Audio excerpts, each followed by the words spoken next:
The suitcase wheel caught on the seam of the marble floor, and the sound it made, a small, stubborn shriek, was the loudest thing in the lobby of the Costa Regent at 2 in the morning. Mi alvares froze. She had timed this to the minute. The night manager took his cigarette break at 1:50 because his wife called at 1:45, and they fought for exactly 4 minutes, and then he needed nicotine. She'd watched the pattern hold for 11 months. The valet stand emptied at 2. The camera in the East Corridor had been dead for 3 days, and she knew it was dead because she'd noticed the little red light stop blinking on Tuesday, and no one had filed the maintenance request that ran through the housekeeping tablet she cleaned around every morning. She knew the arteries of this building the way you know a body you've washed and dressed 1,000 times. She knew where it slept and where it didn't. That was the thing about being invisible. You saw everything, because no one ever thought to watch you back. 9 more steps to the revolving door.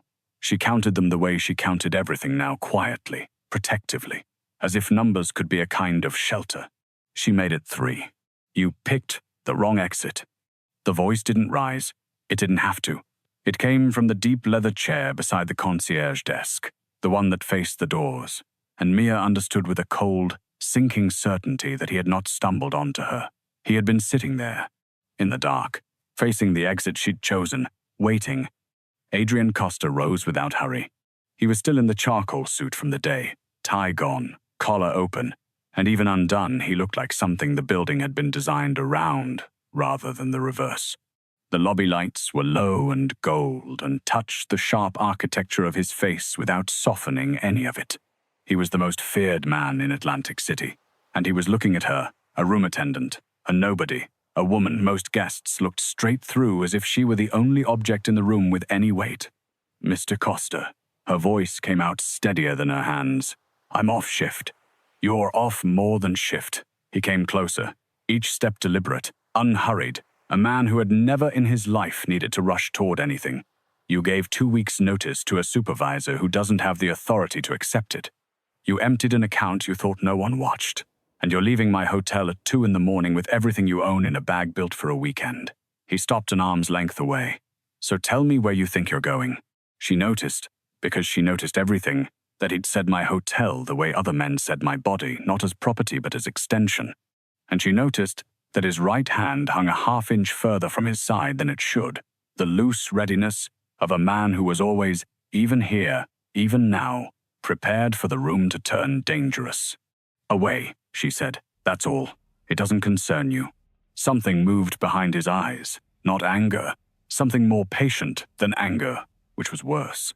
6 weeks ago, Adrian said quietly, there was a night. You'd remember it. I've spent a considerable amount of effort trying not to. Heat climbed her throat. She would remember it until the day she died. It had started with the storm. A nor'easter had rolled up the coast that evening and knocked the grid flat across half the city, and the Costa Regent, a fortress with its own generators, had gone into a security lockdown so total that every elevator froze and every stairwell sealed. Mia had been on the 42nd floor finishing the penthouse turn down when the doors locked, and she'd resigned herself to a long night on a service bench in the dark. Instead, the penthouse door had opened, and Adrian Costa had walked into his own suite to find the maid still there, and neither of them had anywhere to go. She'd expected him to ignore her. That was what powerful men did, they let you become furniture. Instead, he'd gone to the window and stood looking out at the black, drowned city with an exhaustion on him she'd never seen in daylight, and after a while, without turning around, he'd said, You always work this late? Someone has to, she'd said. The room doesn't clean itself, neither does the man in it, usually. She hadn't meant it as anything. It had just come out the small, dry observation of a woman who'd spent a lifetime watching people be careless. But he'd turned around and looked at her then, actually looked, and something in his face had shifted, as though a piece of furniture had said something a piece of furniture shouldn't be able to say. He'd found a bottle of something old and Italian in the cabinet and opened it because there was nothing else to do and no one else there to see him do it. And they'd talked. First about nothing, the storm, the building, the guest in 1602 who complained about everything and tipped nothing. Then, slowly, as the candles she'd found guttered lower and the rain threw itself against the glass, about more. She told him about the guest in 402 who she was certain was cheating on his wife, because he traveled with 2 toilet kits and only ever unpacked the plain one, hiding the expensive one at the back of the closet, the way you hide the version of yourself you keep for someone else. Adrian had gone very still and said, "You noticed that." Not a question. And she'd shrugged and said people showed you exactly who they were if you were quiet enough to let them, and most people were never quiet. Most people, he'd said, are terrified of silence. It makes them tell the truth. You're not. No. He'd looked at her over the rim of the glass. Silence is the only place I've ever been able to breathe. And somewhere in that long, dark hour, the distance between the boss and the girl who changed his sheets had simply stopped existing. He told her, haltingly, in a voice she suspected almost no living person had heard, about a house he'd grown up in that had been full of people and cold as a meat locker. About a father who walked past him on the stairs every night the way you walk past a coat rack. And she'd understood, because she'd spent her own life being walked past. And for 1 hour in the dark, 2 invisible people had, against every law of their separate worlds, seen each other. By morning, the power was back. By morning, he was Adrian Costa again, and she was the maid again, and she had been grateful for it. She had needed him not to see her, because being seen by a man like that was the kind of thing that rearranged your entire life. She'd been right to be afraid of it. That night doesn't concern me either, she told him now, in the gold-lit lobby, gripping her suitcase. No, his gaze dropped slow, unbearable from her face, to the loose coat she'd chosen precisely because it hid the newest, most impossible truth of her body. When his eyes came back up, they had changed entirely. "You're pregnant," Adrian said. It wasn't a question. It landed in the marble, quiet, like a dropped glass. Her grip on the handle went white. "You don't know that. I own a doctor's office in a portfolio 3 companies deep, still soft, still terrible. You used a false name. You paid cash. You were careful. Mia, you're always careful. It's the first thing I noticed about you, months before that night. But careful people forget that the people they hide from sometimes own the walls." He closed the last of the distance. "That child is mine." "Stop. Say it isn't." He tilted his head. "Look at me, and tell me there's another man, and I'll open that door myself, and never speak your name again. A car anywhere in the country. I'll never look for you. A beat. Lie to me well enough, and you're free." The rain hammered the tall glass, red and blue neon from the boardwalk smearing down the panes. She couldn't do it. Not because she was a poor liar, she'd become an excellent one out of necessity, over a lifetime. But because when she opened her mouth to say the words that would free her, she looked up into the face of the coldest man in the city and saw, buried under all that stillness, something she recognized from her own mirror. Not hunger for her body, a hunger older than that, the specific starvation of a person who has never once been chosen. "It's yours," she whispered. And Adrian Costa, a man who had reportedly made other men vanish without changing his expression, closed his eyes for 1 full second, as if she'd struck him somewhere no one had touched in 30 years. When he opened them, his hand came up. She flinched, an old reflex, but he only laid his palm, with a gentleness that made no sense on a man like him, against the soft curve of her belly beneath the coat. "Then you're staying," he said, "like it or not." She did not stay because he forced her. That was the thing she'd circle back to, later. He hadn't dragged her or threatened her. He'd simply made leaving impossible in a way that had nothing to do with locks. "You'll take the Meridian penthouse," he said, already walking, already deciding. "Best security in the building. A medical arrangement I trust." "I have an apartment," she said, following, because her feet had betrayed her. "You have a studio in Ventnor, with a deadbolt that turns without catching, and a landlord 3 months from selling to a company I'll own by Friday." He pressed the elevator button. "You'll take the penthouse." "Why?" She stopped in the middle of his gleaming lobby, planting herself, and something in her voice made him turn. "You could send me away with money. A car. Anywhere. You said it yourself." "That's cleaner for you. So why keep the maid you got careless with one night in a blackout?" For a moment he said nothing. The rain drew its long red lines down the glass behind him. "When I was a boy," Adrian said, and the words came out like they cost him currency he didn't spend, "I used to sit at the top of the stairs and watch my father come home. He'd walk past me every night. Not cruel, not angry, just past.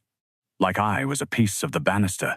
He looked at her, and for the first time the cold cracked, and she saw the child underneath. It never once occurred to him that I might be waiting, that a person could be waiting for him. The elevator opened. Neither moved. "My child," he said, "will never sit at the top of any stairs and wonder. That's all. That's the whole of it." His jaw set. "And that means you don't disappear into some other city where the child grows up thinking its father chose not to come. I won't be him. I've spent my whole life making sure I would never be him." He let the sentence rest, quiet, without ornament. "So you stay. Not because I own you. Because I'm not capable of the alternative." She should have been frightened. Part of her was. But the larger part, the part that had been overlooked her whole life, that had learned to expect nothing and ask for less, heard a man state, flatly, without melodrama, that he could not survive becoming his own father, and felt the ground shift under everything she thought she knew about being alone. She got in the elevator. The suite was the size of the house she'd grown up in with 4 other families, floor-to-ceiling glass over the black Atlantic, the boardwalk a distant necklace of light. There were fresh flowers she hadn't asked for, and a refrigerator someone had stocked with exactly the foods a woman in early pregnancy could keep down: ginger, crackers, cold-cut fruit. And when she saw that detail, saw that someone had thought about it, she sat on the edge of the enormous bed and made herself breathe. He didn't visit the first night, or the second, but he watched, and strangely it felt less like surveillance than vigil. On the 3rd morning she found a man in a dark suit outside her door with the patient stillness of a chess piece. "Thomas," he said. "I don't leave, ma'am. That's the arrangement." She studied him the way she studied everyone, the calluses on his trigger hand, the way his eyes did a slow sweep of the corridor every 90 seconds. The earpiece he never touched, and understood he was very good at his job, and that Adrian had assigned her his best. She also understood, 3 days in, that Tomas had started walking her up the 9 flights of the service stairs for the exercise, ma'am, which meant the elevators were no longer trusted, which meant something was wrong that no one had told her about. She'd learned to read that kind of silence a long time ago. On the 4th day, her obstetrician came to her, a quiet woman with kind hands and a portable machine she set on the marble counter. Adrian arrived halfway through, without knocking, reins still on the shoulders of his overcoat from whatever darker business had taken him out. And when the doctor turned the screen and the small grey shape appeared, when the swift underwater thud-thud-thud filled the suite, Mia watched the most feared man in Atlantic City go absolutely still. That's his voice failed. He tried again. That's your baby's heart," the doctor said gently. "Strong, right on schedule." Adrian didn't sit. He didn't speak. But Mia, watching him instead of the screen, saw his hand rise to the doorframe and grip it, knuckles white, the same hand that had reportedly ended men, as if the sound had reached into his chest and closed around something he'd assumed was long dead. When the doctor packed up and left, he was still standing there. "You can come in," Mia said. "It's yours too." He crossed the room slowly and sat on the edge of the bed, a careful foot of space between them, a man who did not know how to be near softness without a plan. "I don't know how to do this," he admitted. "It cost him more than a bullet would have. I know how to run an organization. I know how to make men afraid. I don't know how to make a person feel wanted. I never learned it. The teacher never came." Mia looked at this dangerous man confessing the one poverty his money couldn't fix, and something braced inside her for a lifetime eased a fraction. "You bought the ginger," she said. He frowned. "What?" "The refrigerator. Someone knew I could only keep ginger down this week. Someone thought about it." Her eyes filled and she let them. "That's how you make a person feel wanted, Adrian. You already know how. You just don't know that you know." For the first time since she'd met him, in the low gold light of a suite over a black ocean, Adrian Costa almost smiled. Then his phone rang, and the world she'd tried to run from came for both of them. He took the call by the window, his back to her, and she watched the warmth drain out of his posture in real time, watched him reassemble around some cold new fact, like water freezing. "When?" he said. Not a question. Then, "Who saw it?" "Names." A long pause. "No, she doesn't leave the building. Triple it." He set the phone down and stood there, staring at the Atlantic as though it had personally betrayed him. "Adrian, what?" He turned, and for the first time the fear on his face wasn't the buried, ancient kind. It was fresh, and it was for her. Someone tried to pull your medical records, he said, very controlled, which was how she'd already learned to know that things were very bad. Not me. Someone outside my organization. 3 days ago. He paused. The night you ran, you had a bus ticket to a city you never mentioned to a living soul. Cash in a sock. A plan built around a dead camera in the East Corridor that you knew about because you clean this building better than my own. Security runs it. He came a step closer. You weren't running because you were ashamed. You weren't running to spare me. You've been terrified since before I found you. Why? The truth she'd carried alone for 2 weeks broke open in her chest. Because of this, she whispered, and crossed to the closet, and dug beneath the false bottom of the very suitcase she'd tried to escape with. She drew out a single sheet of paper, folded and refolded until the creases had gone soft as cloth, and held it out with a hand that shook. He read it once. She watched his eyes cross the words and his whole body go so still it frightened her more than shouting would have. The note was typed, short. We know what you're carrying, little maid. Acosta Air is worth more than you'll ever understand. Bring it to us before he learns of it, and you both live. Let him keep you, and we bury all 3 of you together. You have until the child shows. They knew, she said, and now the tears came fast. 2 weeks of terror at once. Before you knew, before I'd told a soul, I found it under my door and I thought if I disappear somewhere no one can find me, then the baby isn't a Costa heir to anybody. It's just mine. A regular baby with a regular mother, and nobody has a reason to. Her voice cracked. I wasn't running from you, Adrian. I was running to make sure she'd never be worth anything to them. Adrian Costa looked at the note, then at the woman in front of him, the room attendant everyone overlooked, who had planned to walk alone into the dark with a sock full of cash and a fierce animal instinct to protect a child from an empire's worth of enemies, who had tried to erase herself entirely so that his blood would never make his child a target. Something in his face changed then, permanently, in a way she'd only understand later. Not fascination anymore, not even protectiveness. Devotion, and it was terrible to witness. Salvatore Renna, he said quietly, and the name sounded like a verdict. One man in this city moves before I do. One man has ever wanted to break me from the inside instead of the outside, because he's too smart to try it from the outside. He folded the note with great care and slid it into his breast pocket, over his heart, like evidence he meant to make someone answer for. He wanted the leverage before you were even mine to lose. He's been watching you as long as I have. Longer, maybe. Adrian, you don't leave this building. He came to her and took her face in both hands the first time he'd truly touched her since the night that made the child. And his hands were shaking now too, this unshakable man. Not to run from me. Not to protect me. Not for any reason at all. The second you're outside these walls alone, you're exactly what he's built his whole plan around. 2 people who don't trust each other, pulling in opposite directions, easy to take apart. His thumbs moved once against her cheekbones. The only way he wins is if he splits us, so we don't split. Whatever else is or isn't true between us, we don't split. Say it.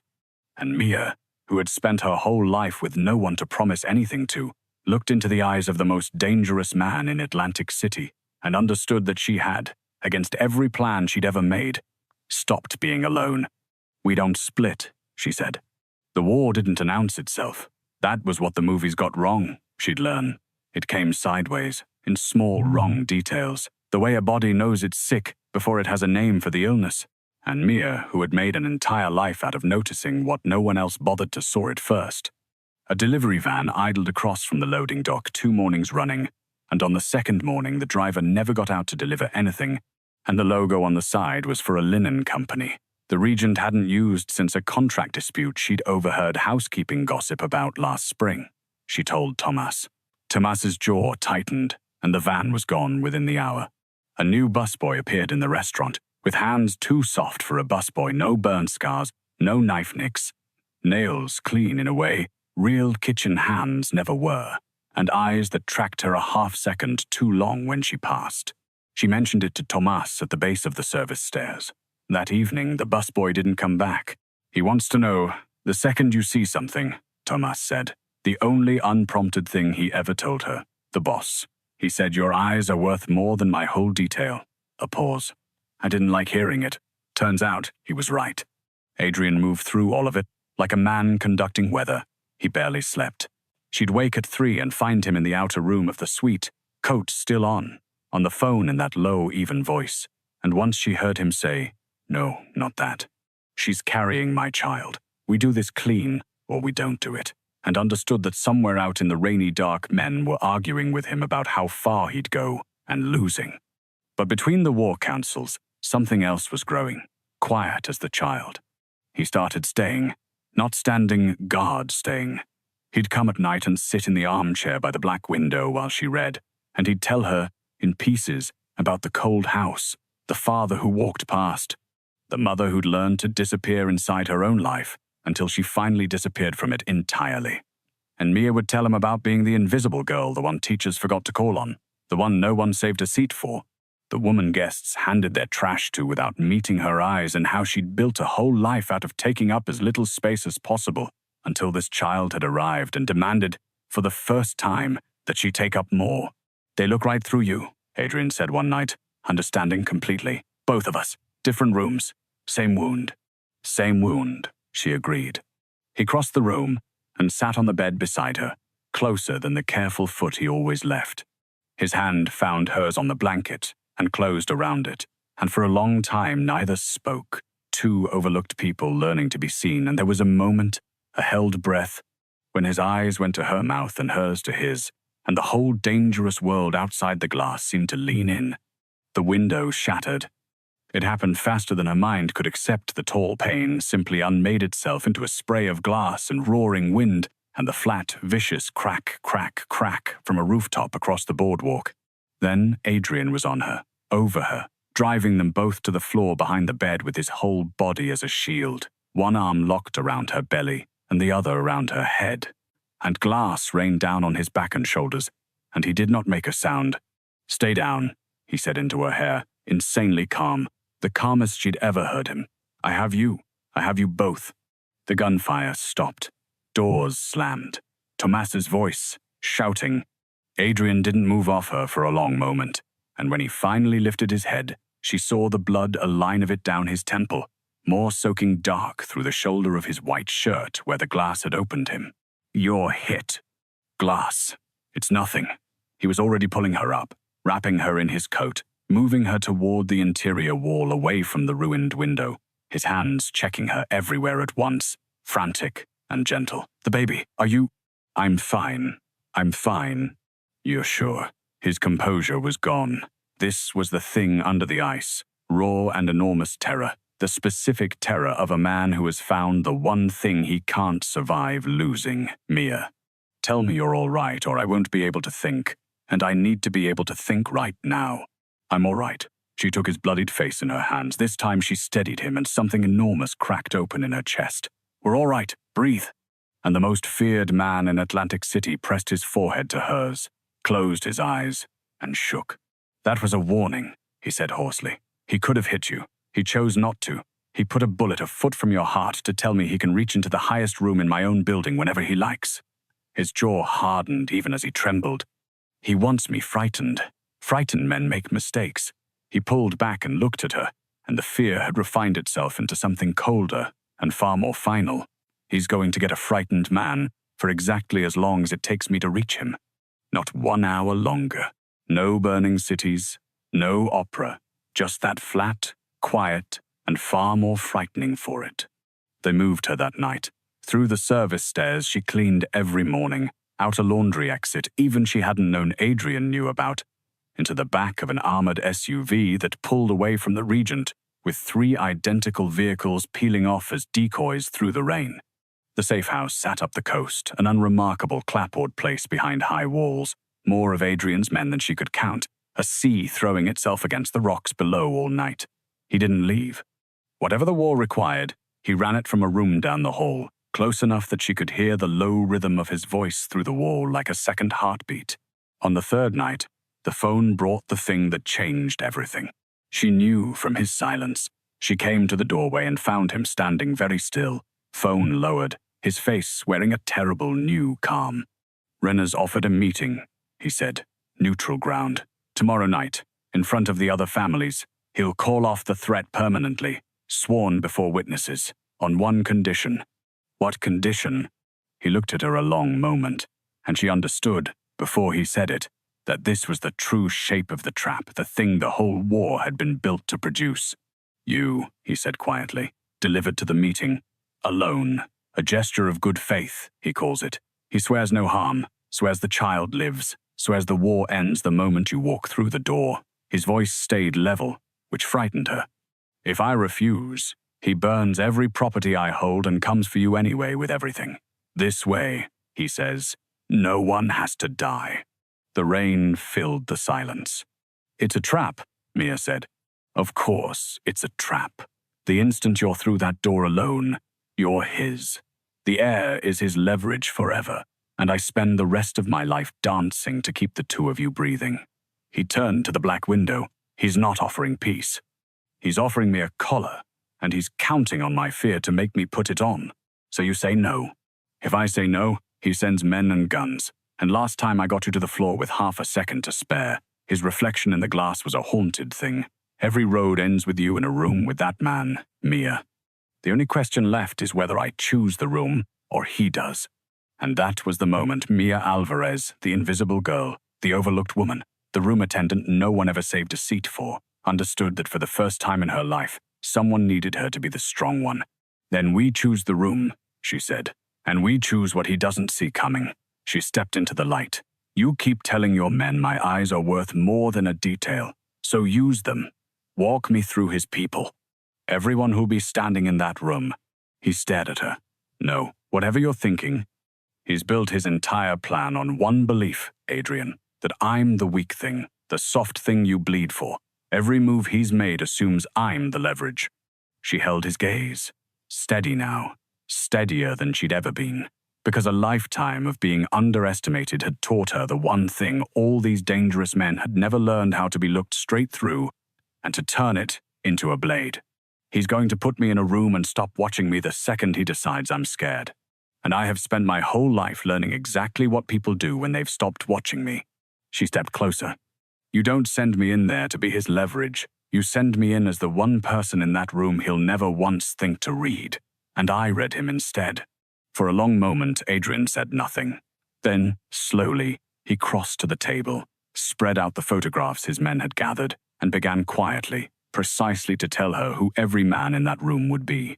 She walked into Salvatore Renna's neutral ground alone, exactly as demanded: a plain coat, empty hands, eyes down, an overlooked woman doing her best not to be noticed. And every man in that room made the same mistake they had all made her entire life. They stopped seeing her the moment they'd sized her up. It was a private dining room, above a shuttered restaurant Renna owned.